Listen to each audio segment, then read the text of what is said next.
Good evening, and welcome to Footnotes and Folly.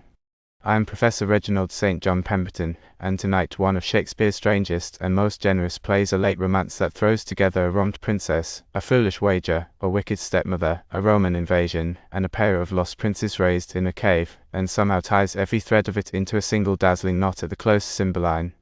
We give you the whole of it, complete and unabridged, in clear modern English. The plain rendering and the asides are my own. This is part 1.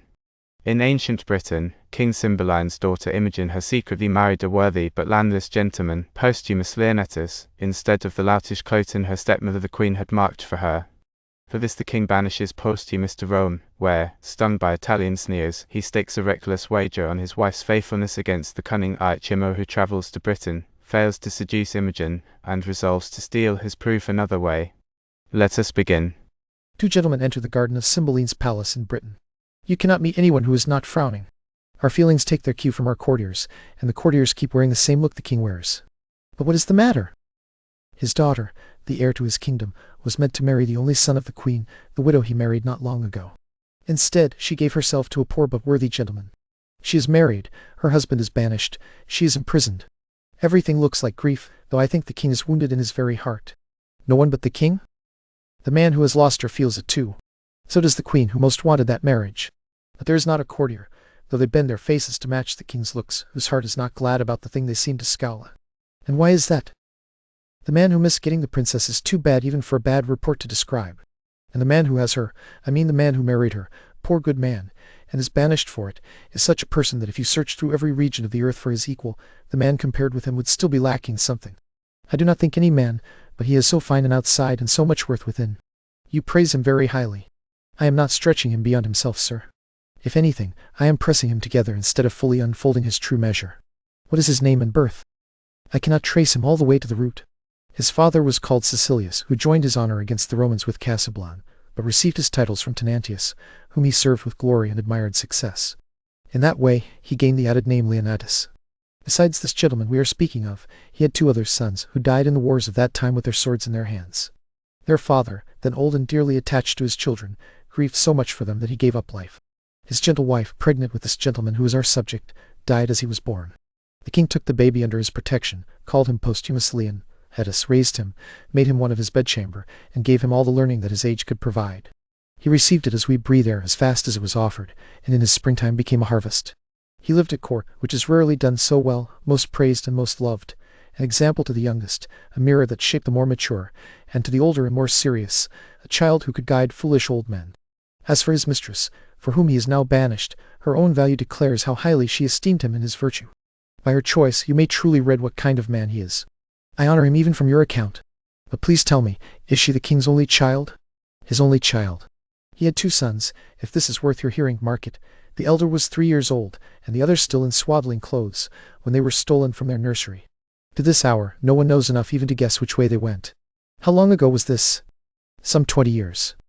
That a king's children could be carried off like that, so carelessly guarded, and the search so slow that it could not track them. However strange it is, and however much the negligence deserves to be laughed at, it is still true, sir. I do believe you. We must stop. Here come the gentlemen, the queen, and the princess. They leave. The queen enters with Posthumus and Imogen. No, daughter, be sure you will not find me, like the slandered image of most stepmothers, looking on you with an evil eye. You are my prisoner, but your jailer will give you the keys that lock up your restraint. As for you, Posthumus, as soon as I can win over the offended king, I will openly speak for you. Still, the fire of rage is in him, and it would be best for you to submit to his sentence with whatever patience your wisdom can teach you. If it please your highness, I will leave here today. You know the danger. I will take a turn around the garden, pitying the pain of forbidden love, though the king has ordered that you must not speak together. The queen exits. O false kindness! How neatly this tyrant can soothe the very place where she wounds. My dearest husband, I somewhat fear my father's anger, but except for the holy duty I owe him, I do not fear what his rage can do to me. You must go, and I must stay here, enduring every hour the attacks of angry eyes, with no comfort in living except that this jewel exists in the world, whom I may see again. My queen, my mistress! O lady, weep no more, or you will make me seem more tender than is fit for a man. I will remain the truest husband who ever pledged his faith. I will live in Rome at the house of Folio, who is my father's friend, and is known to me only by letter. Write there to me, my queen, and with my eyes I will drink in the words you send, even if the ink were made of bitterness. Queen enters again. Be brief, I beg you. If the king comes, I do not know how much of his displeasure I will bring on myself. Aside, yet I will urge him to walk this way. Whenever I wrong him, he pays dearly for my offences in order to make peace with me. The queen exits. If we took our farewell for as long as the whole time we still have left to live, our reluctance to part would only grow. Farewell. No, stay a little. If you were only riding out to take the air, this parting would still be too small. Look here, love, this diamond was my mother's. Take it, my heart, but keep it until you court another wife when Imogen is dead. What? What? Another? Gentle gods, give me only the one I have, and seal me away from any next embrace with the bonds of death. Stay here, while my senses can keep you on. And sweetest, fairest, just as I exchanged my poor self for you, to your infinite loss, so even in our small gifts I still gained from you. For my sake, wear this. It is a chain of love. I will place it on this fairest prisoner. He puts on the ring, then fastens a bracelet on her arm. O gods! When shall we see each other again? Cymbeline enters with lords. Alas, the king! You lowest thing, be gone. Get out of my sight. If after this command you burden the court again with your unworthiness, you die. Away! You are poison to my blood. May the gods protect you, and bless what good remains in the court. I am gone. Posthumus exits. There can be no pain in death sharper than this. O disloyal creature! You should renew my youth, but instead you pile another year of age on me. I beg you, sir, do not harm yourself with your anger. I cannot feel your wrath. A rarer touch conquers every pain and every fear. Past grace? Past obedience? Past hope, and in despair, in that sense past grace. You might have had my queen's only son. Oh, blessed be the fact that I did not. I chose an eagle and avoided a kite. You took a beggar, and would have made my throne a seat for low birth. No. I added brightness to it. O vile girl! Sir, it is your fault that I loved Posthumus. You raised him as my playfellow, and he is a man worthy of any woman. He almost pays more for me than I am worth. What, are you mad? Almost, sir. Heaven restore me. I wish I were a cowherd's daughter, and my Leon, as our neighbor shepherd's son. The queen enters. You foolish thing! To the queen, they were together again. You have not followed our command. Take her away and lock her up. I beg you, have patience. Peace, dear lady daughter, peace. Sweet sovereign, leave us to ourselves, and draw some comfort from your best judgment. No. Let her waste away a drop of blood each day, and when she is old, die of this foolishness. Cymbeline exits with the lords. Pisanio enters. Shame! You must yield. Here is your servant. Well, sir, what news? My lord, your son drew his sword on my master. Ha! No harm was done, I trust. There might have been, except that my master played more than he fought and gave no help to anger. Gentlemen nearby parted them. I am very glad of it. Your son is my father's friend. He takes his side by drawing on an exile. Oh, brave sir! I wish they were both in Africa together, with me standing by with a needle, so I could prick the one who turned back. Why did you leave your master? By his command. He would not allow me to bring him to the harbor. He left these notes telling me what orders I should obey when it pleased you to employ me. He has been your faithful servant. I would stake my honor that he will remain so. I humbly thank your highness. Please walk a while. In about half an hour, please speak with me. You shall at least go see my lord aboard the ship. For now, leave me. They exit. Cloten enters with 2 lords. Sir, I would advise you to change your shirt. The violence of your action has made you smell like a sacrifice. Where air comes out, air comes in. No air outside is as healthy as what you release. If my shirt were bloody, then I would change it. Did I hurt him? Aside, no, truly, not even his patience. Hurt him. His body is a passable carcass if he is not hurt. It is a highway for steel if it is not hurt. Aside, his steel was in debt. It went out by the back side of town. The villain would not stand against me. Aside, no, but he kept fleeing forward toward your face. Stand against you? You have land enough of your own, but he added to your holdings. He gave you some ground. Aside, as many inches as you have oceans. Puppies. I wish they had not come between us. Aside, so do I, until you had measured how long a fool you were lying on the ground, and that she should love this fellow and refuse me. Aside, if choosing rightly is a sin, she is damned. Sir, as I have always told you, her beauty and her brain do not go together. She is a fine sign, but I have seen little reflection of wit in her. Aside, she does not shine on fools for fear the reflection would hurt her. Come, I will go to my chamber. I wish some hurt had been done. Aside, I do not wish that unless it had been the fall of an ass, which is no great hurt. Will you go with us? I will attend your lordship. No, come, let us go together. Well, my lord. They exit. Imogen and Pisanio enter. I wish you had gone all the way to the harbor shore and questioned every sail. If he were to write, and I did not receive the letter, it would be a lost paper, like mercy offered and refused. What was the last thing he said to you? It was his queen, his queen. Then he waved his handkerchief? And kissed it, madame. unfeeling linen, happier in that than I am. And was that all? No, madame. As long as his eye or ear could make me tell him apart from the others, he stayed on deck, still waving a glove or hat or handkerchief, whichever best expressed the movements and stirrings of his mind. How slowly his soul sailed away, and how swiftly his ship did. You should have kept watching him until he looked as small as a crow, or smaller, before you stopped following him with your eyes. Madam, I did. I would have broken the cords of my eyes, cracked them, just to look at him until distance had sharpened him to the point of my needle. No, I would have followed him until he shrank from the smallness of a gnat into air, and only then turned my eyes away and wept. But good Pisanio, when shall we hear from him? Be assured, madam, as soon as he has the next opportunity. I did not truly say farewell to him. I had so many sweet things still to say.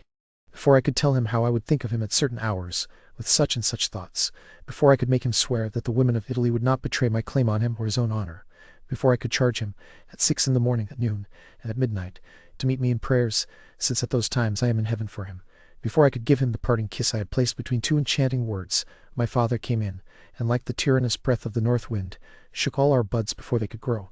A lady enters. Queen, madam, desires your highness's company. Those things I told you to do, get them done. I will attend the queen. Madam, I shall. They exit. Folio, Iachimo, a Frenchman, a Dutchman, and a Spaniard enter Folio's house in Rome. Believe me, sir, I have seen him in Britain. He was then only beginning to be noticed, though people expected him to prove as worthy as he has since been called. But at that time I could have looked at him without amazement, even if a list of all his qualities had been laid beside him, and I had examined him point by point. You speak of him when he was less fully furnished than he is now with the qualities that make him admirable both outwardly and inwardly. I have seen him in France. We had plenty of men there who could look at the sun with eyes as steady as his. This matter of his marrying the king's daughter, where he must be judged more by her worth than by his own, no doubt makes people speak of him far beyond the truth. And then there is his banishment. Yes, and the praise of those who weep over the sad separation while taking her side must wonderfully magnify him, if only to support her judgment. Otherwise the judgment might easily be beaten flat, for choosing a beggar with no lesser quality to recommend him. But how does he come to stay with you? How did this acquaintance begin? His father and I were soldiers together, and I was often indebted to him for no less than my life. Here comes the Briton. Treat him among you as gentlemen of your experience should treat a stranger of his rank. I ask you all to become better acquainted with this gentleman, whom I commend to you as a noble friend of mine. How worthy he is, I will leave to show itself later, rather than tell his story in his own hearing. Posthumus enters. Sir, we have known each other before in Orleans. Since then I have owed you kindnesses, which I will always be paying and yet still remain in debt for. Sir, you overvalue my poor kindness. I was glad I reconciled my countrymen and you. It would have been a pity for you to be set against each other with such deadly intent as you both had then, over a cause so slight and trivial. Begging your pardon, sir, I was then a young traveller, more inclined to avoid matching my actions to what I heard than to be guided in everything by other men's experience. But according to my improved judgment, if I may say without offence that it is improved, my quarrel was not altogether slight. Faith, yes, it was slight, if it was to be settled by swords, and by two such men that they would very likely have destroyed one another or both fallen. May we politely ask what the disagreement was? Safely, I think. It was a public dispute, so it may be reported without betraying anyone. It was much like an argument that arose last night, when each of us began praising the women of our own countries. This gentleman then declared, and backed it with a readiness to fight, that his lady was more beautiful, virtuous, wise, chaste, faithful, accomplished, and less open to temptation than even the rarest of our ladies in France. Either that lady is no longer living, or by now this gentleman's opinion has worn out. She still keeps her virtue, and I still keep my opinion. You must not place her so far above our ladies of Italy. If I were as strongly provoked as I was in France, I would take nothing away from her praise, though I admit I speak as her worshipper, not as an impartial friend. To say she is as fair and as good as ours, a hand-in-hand comparison, would already be too fair and too good for any lady in Britain. If she surpassed others, I have seen the way that diamond of yours outshines many I have seen. I could not help believing she excelled many women. But I have not seen the most precious diamond there is, and you have not seen the most precious lady. I praised her according to how I value her. I do the same with my stone. What do you value it at? At more than the whole world possesses. Then either your matchless mistress is dead, or she is valued less than a trinket. You are mistaken. The one may be sold or given, if there were wealth enough to buy it or merit enough to deserve the gift.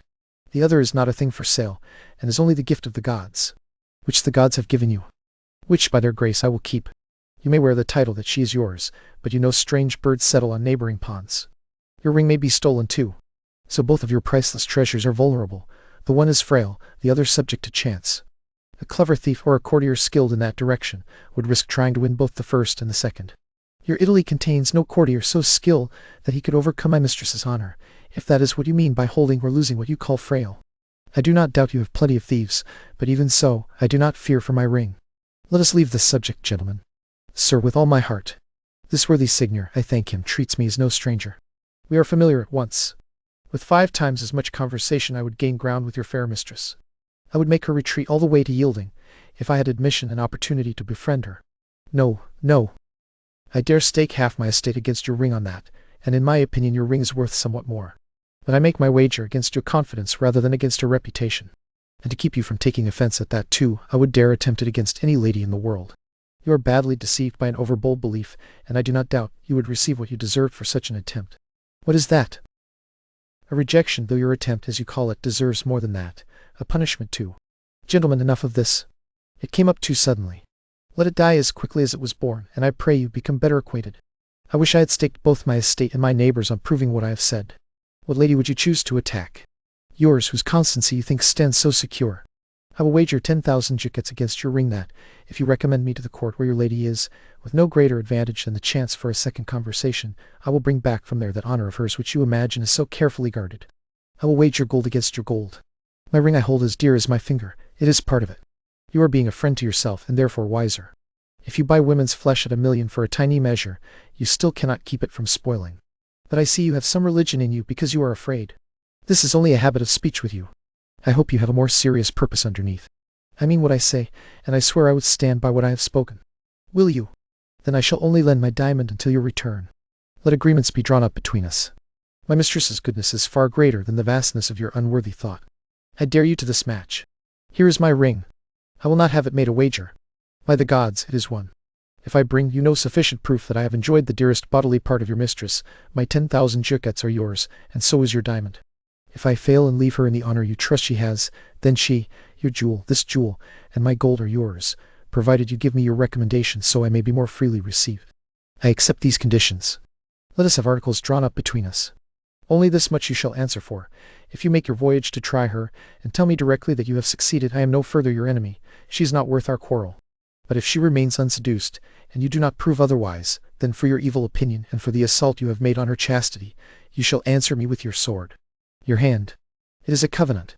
We will have these matters written down by lawful counsel, and I will go straight away to Britain, before the bargain grows cold and dies. I will fetch my gold and have both our wagers recorded. Agreed. Posthumus and Iachimo exit. Do you think this will hold? Signor Iachimo will not back away from it. Please let us follow them. They exit. The queen enters with ladies and Cornelius. While the dew is still on the ground, gather those flowers. Hurry. Who has the list of them? I do, madam. Then go quickly. The ladies leave. Now, Master Doctor, have you brought those drugs? If it please your highness, yes. Here they are, madam. He presents a box. But I beg your grace not to be offended, because my conscience makes me ask, why have you ordered me to make these very poisonous mixtures, which bring on a wasting death, slow but still deadly? I am surprised, doctor, that you ask me such a question. Have I not been your student for a long time? Have you not taught me how to make perfumes, distill liquids, and preserve things, so well that our great king himself often asks me for my preparations? Having gone this far, unless you think me devilish, is it not fitting that I should expand my judgment with other experiments? I will test the strength of these mixtures on creatures we do not consider worth hanging, but on no human being. I will test their power, apply remedies against their action, and from that learn their different qualities and effects. Your highness will only harden your heart by such practice. Besides, seeing these effects will be disgusting and harmful. Oh, be satisfied. Pisanio enters. Here comes a flattering rascal. I will try my first work on him. He serves his master, who is an enemy to my son. How now, Pisanio? Doctor, your service is finished for now. Go your own way. I suspect you, madam, but you shall do no harm. Listen, a word with you. I do not like her. She thinks she has strange lingering poisons. I know her spirit, and I will not trust a person of her malice with a drug so damned in nature. The thing she has will stupefy and dull the senses for a while. Perhaps she will first test them on cats and dogs, and then later on something higher. But there is no danger in the appearance of death it makes, beyond shutting up the vital powers for a time, so they revive fresher. She is deceived by a false effect, and I am more honest by being false with her. No more service, doctor, until I send for you. I humbly take my leave. Cornelius exits. Does she still weep, do you say? Do you think that in time she will not cool down and let instruction enter where foolishness now possesses her? You must work on her. When you bring me word that she loves my son, I will tell you that very instant that you are then as great as your master, greater, because all his fortunes lie speechless, and his name is breathing its last. He cannot return, and he cannot remain where he is. For him to change his condition would only be to exchange one misery for another, and every day that comes wears away a day's strength in him. What can you expect from depending on a thing that already leans, that cannot be rebuilt, and has no friends even to prop it up? The queen drops the box. Pisanio picks it up. You have picked up something without knowing what it is. Take it as payment for your trouble. It is a thing I made, and it has saved the king from death 5 times. I know of nothing more strengthening. No, I beg you, take it. It is a pledge of further good I mean to do for you. Tell your mistress how matters stand with her. Speak as if it came from yourself. Think what good fortune you are changing to. Yet remember, you still keep your mistress, and besides her my son, who will take notice of you. I will urge the king into any form of advancement you desire, and then I myself, especially I, who set you on the path to deserve it, will be bound to reward your merit richly. Call my women. Think on my words. Pisanio exits. A sly and steadfast rogue, not to be shaken. His master's agent, and the one who keeps reminding her to hold fast to her lord. I have given him something which, if he takes it, will completely remove her messengers for her sweetheart, and which she herself, unless she bends her temper, will certainly taste too. Pisanio returns with the ladies. So. Well done, well done. Take the violets, cowslips, and primroses to my private room. Farewell, Pisanio. Think on my words. The queen and ladies exit. I will. But when I prove untrue to my good lord, I will choke myself. That is all I will do for you. Pisanio exits. Imogen enters alone in the palace in Britain. A cruel father, a false stepmother, and a foolish suitor chasing a married woman whose husband has been banished. Oh, that husband! He is the very crown of all my grief, and these repeated troubles make it worse. If I had been stolen away like my 2 brothers, I would have been happy. But most miserable is the longing that has something glorious in it. Blessed are those people, however humble, who can honestly have what they want, that seasons all comfort. Who can this be? Shame! Pisanio and Iachimo enter. Madame, a noble gentleman from Rome has come from my lord with letters. Are you changing color, madame? The worthy Leonatus is safe, and sends your highness his dearest greetings. He presents a letter. Thank you, good sir. You are kindly welcome. Aside. Everything about her outwardly is richly excellent. If her mind is furnished as rarely as her person, she is the one Arabian bird, and I have lost the wager. Boldness be my friend. Arm me audacity from head to foot, or like the Parthian, I shall fight while flying. No, rather, I shall simply fly. Reading. He is one of the noblest men of note, to whose kindness I am infinitely bound. Treat him accordingly as you value your trust. Leonatus. That much I read aloud, but the rest warms the very center of my heart, and I receive it thankfully. You are as welcome, worthy sir, as I have words to tell you, and you shall find it so in everything I can do. Thanks, fairest lady. What, are men mad? Has nature given them eyes to see this vaulted sky and the rich harvest of sea and land, eyes that can distinguish between the fiery stars above and the paired pebbles on the numbered beach, and yet we cannot use such precious sight to tell fair from foul? What are you so astonished at? The fault cannot be in the eye. Apes and monkeys, choosing between 2 such women, would chatter toward this one and mock the other with grimaces. Nor can it be in judgment. Even idiots, in such a case of beauty, would know how to decide wisely. Nor can it be appetite. Sluttishness, set against such clean excellence, should make desire vomit emptiness, not lure it on to feed. What is the matter, do you think? A will that is glutted, a desire full and yet unsatisfied, a tub both filled and overflowing, first ravening after the lamb, then afterward longing for garbage. What, dear sir, carries you away like this? Are you well? Thank you, mademoiselle. I beg you, sir, arrange lodging for my man where I left him. He is a stranger here and somewhat difficult. I was going, sir, to welcome him. Pisanio exits.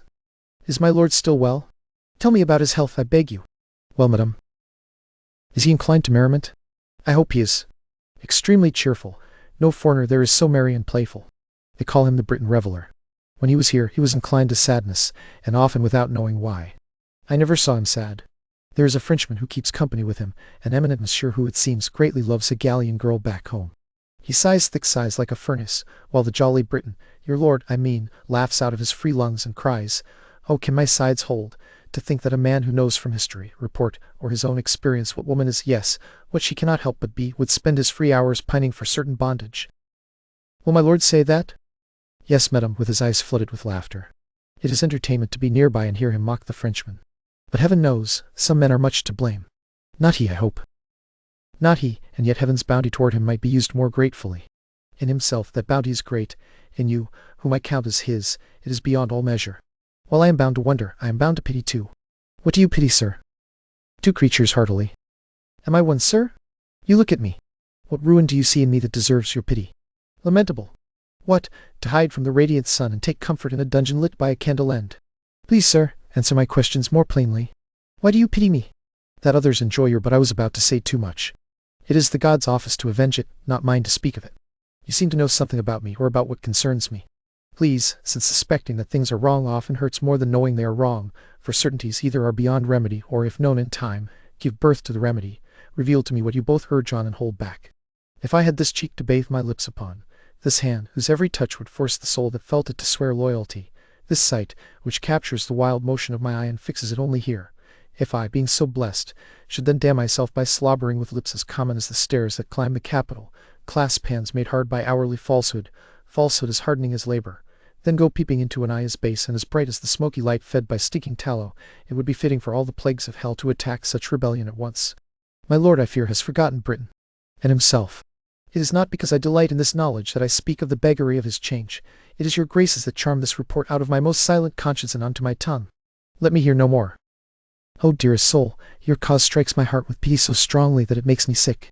A lady so fair and fastened to an empire, one who would make the greatest king want to be doubled so he could share in her, paired with hired tomboys paid from the very money your own coffers supply, with diseased ventures that for gold play with every sickness rottenness can lend to nature, boiled corruption fit to poison itself.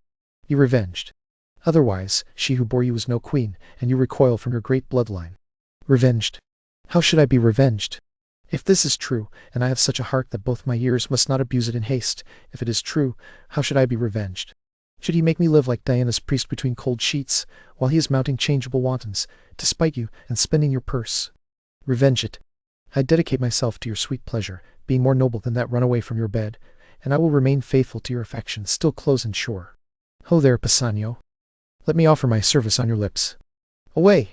I condemn my ears for having listened to you so long. If you were honorable, you would have told this tale for virtue's sake, not for the end you seek, an end as base as it is strange. You wrong a gentleman who is as far from your report as you are from honor, and you solicit here a lady who disdains you and the devil alike. Ho there, Pisanio. The king my father shall be told of your assault.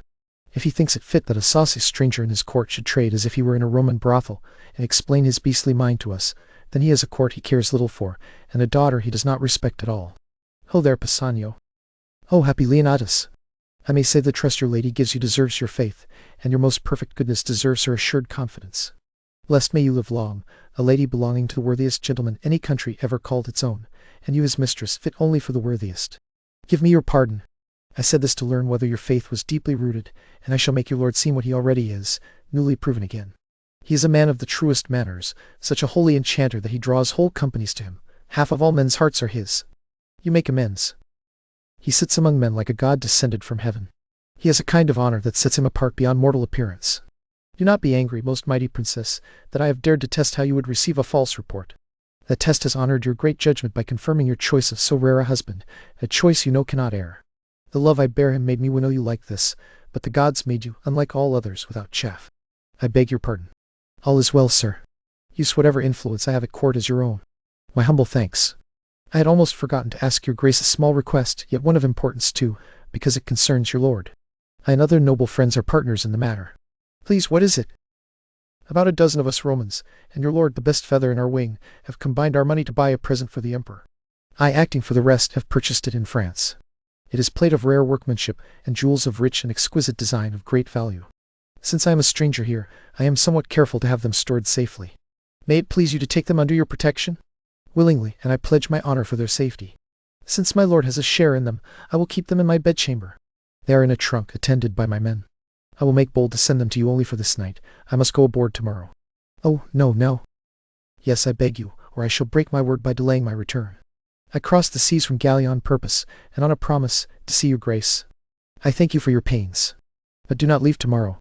Oh, I must, madam. Therefore I beg you, if you please to greet your lord in writing, do it tonight. I have already outstayed my time, which matters to the delivery of our present. I will write. Send your trunk to me. It shall be kept safely and returned to you faithfully. You are very welcome. They exit.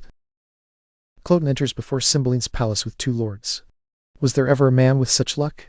I had kissed the jack, and then on the next throw it was struck away. I had £100 on it. Then some damned little monkey of a fellow had to rebuke me for swearing, as if I had borrowed my oaths from him, and could not spend them however I liked. What did he gain by that? You split his head open with your bowl. If his brains had been like the man who broke his head, they would all have run out. When a gentleman feels like swearing, it is not the place of bystanders to cut short his oaths. Is it? No, my lord, nor to cut off the ears of the oaths. Damned dog. I gave him satisfaction. I wish he had been of my rank. Then he might have smelled like a fool. Nothing on earth vexes me more. A plague on it! I would almost rather not be as noble as I am. They dare not fight with me because of the queen my mother. Every common slave gets his fill of fighting, and I must strut about like a cock that no one can match. You are both cock and capon, and you crow cock, with your comb still on. What are you saying? It is not fitting for your lordship to take on every low fellow you happen to offend. No, I know that. But it is fitting that I should give offence to my inferiors. Yes, that is fitting only for your lordship. Why, that is what I said. Have you heard about the stranger who has come to court tonight? A stranger, and I was not told of it. He is a strange fellow himself, and does not know it. An Italian has come, and people think he is one of Leonetto's friends. Leonetto's? A banished scoundrel, and this other man is one too, whoever he is. Who told you about this stranger? One of your lordship's pages. Would it be fitting for me to go look at him? Would there be any loss of dignity in it? You cannot lower yourself, my lord. Not easily, I think. You are already granted to be a fool, therefore anything foolish that comes from you cannot lower you. Come, I will go see this Italian. What I lost today at bowls I will win back from him tonight. Come, go. I will attend your lordship. Cloten and First Lord leave. How can such a crafty devil as his mother give the world this ass? She is a woman who overpowers everyone with her brain, while this son of hers, for the life of him, cannot take 2 from 20 and leave 18. Alas, poor princess, divine Imogen, what you endure, a father ruled by your stepmother, a mother constantly minting new plots, and a suitor more hateful than the foul banishment of your dear husband, more hateful than the horrible divorce he would force on you. May heaven hold firm the walls of your dear honor, and keep the temple, your fair mind, unshaken, so that you may live to enjoy your banished lord in this great land. Second Lord exits. In Imogen's bedchamber in Cymbeline's palace, a trunk stands in one corner. Imogen is in bed with a lady attending her. Who is there? My woman Helen? At your service, madam. What hour is it? Almost midnight, madam. Then I have read for 3 hours. My eyes are tired. Fold down the page where I stopped. Go to bed. Do not take the candle away, leave it burning. If you can wake by 4 o'clock, please call me. Sleep has completely taken hold of me. The lady exits. Gods, I put myself under your protection. Guard me, I beg you, from fairies and the tempters of the night. Imogen sleeps. Iachimo comes out of the trunk. The crickets are singing, and man's overworked senses repair themselves with rest.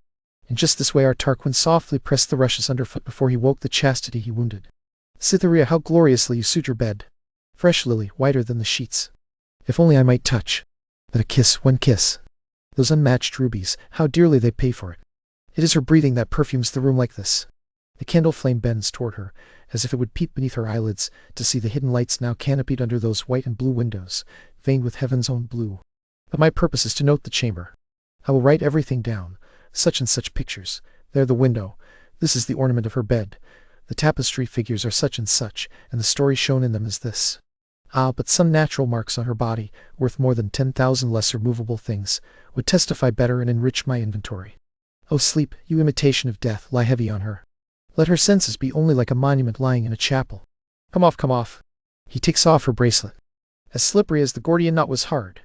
It is mine, and this will give outward proof, as strong as inward guilt would be, enough to drive her lord mad. On her left breast there is a mole with 5 spots, like crimson drops at the bottom of a cowslip. Here is proof stronger than any law could make. This secret will force him to think I picked the lock and took the treasure of her honor. No more. To what purpose should I write down what is riveted and screwed into my memory? She has been reading late, the tale of Tereus. Here the leaf is folded down where Philomel gave up. I have enough. Back into the trunk and close its spring. Swift, swift, you dragons of the night, so dawn may uncover the raven's eye. I lodge here in fear. Though this is a heavenly angel, hell is here. The clock strikes. 1, 2, 3. Time. Iachimo exits into the trunk. And there we will pause. The trap is laid in the dark. Iachimo, unable to win Imogen honestly, has hidden himself in a trunk carried into her very bedchamber, and risen by candlelight to gather the false tokens that will damn her. A ring slit from her finger, a mole noted on her breast, the furnishings of the room marked down to swear by. Innocent Imogen sleeps on, and far away in Rome a husband waits to be lied to. Next time, in part 2, Iachimo's return with his counterfeit proofs, Posthumus's terrible belief, and a letter that orders murder. Mind the footnotes, and beware the folly.